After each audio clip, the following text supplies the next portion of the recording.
Near the end of the 13th century, a Chinese diplomat named Zhou Daguan was sent to the Khmer Empire and ended up staying for 11 months.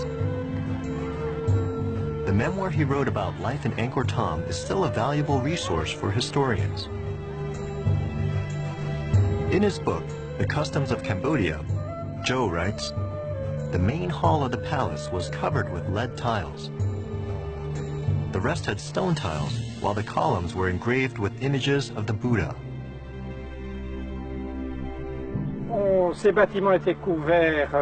This building had a two-layered roof, which was covered in shingles. As you can see here, most of the shingles were glazed.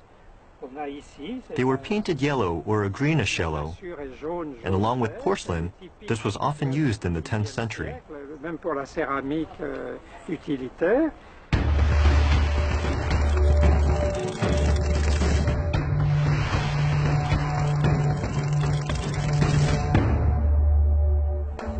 Zhou Daguan's account reveals that the inside rooms of the palace were so heavily guarded he could not set foot in them. He could only glimpse the king from outside. But there are clues in a relief carved on the eastern side of the Bayon Temple which records a lifestyle of the royal family. Splendid beams ornamented with flames decorate the eaves and the shingled roof, and the pattern is likely repeated inside the palace. Zhou Daguan also recorded what he saw of the king's chamber from far away. There is a golden window there, and below the window is the image of an elephant. For the first time ever, all these clues allow us to recreate what the palace may have looked like at the height of the Khmer Empire. The palace had many luxuries. Though it's now a children's swimming pool, this was once a royal outdoor bath, 50 yards wide and 100 yards long.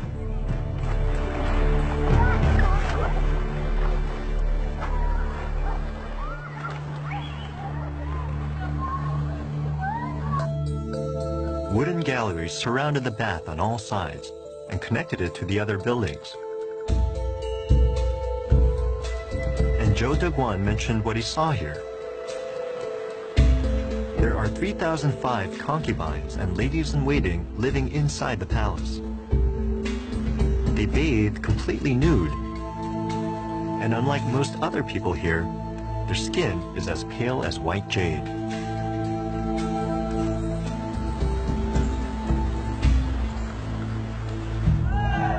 In the 13th century, the Angkor area supported a large population.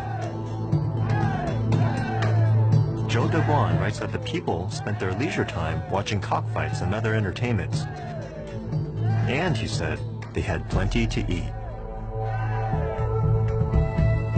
Zhou also wrote that in the countryside and rice fields were herds of thousands of wild water buffalo.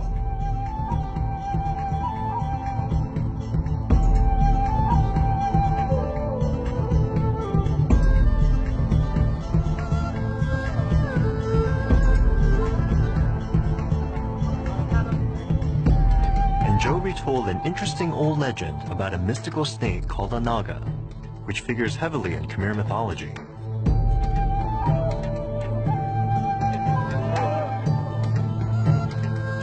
This story is set in the 10th century in the temple of Pimianakas, which means Palace of the Heavens. Inside the soaring palace is a secret temple.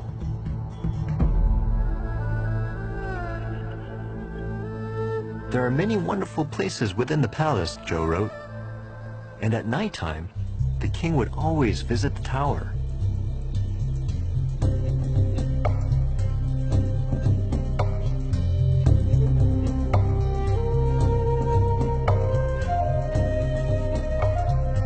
In the middle of the tower lived the spirit of a snake with 9 heads, and every night, this snake would turn into a beautiful woman.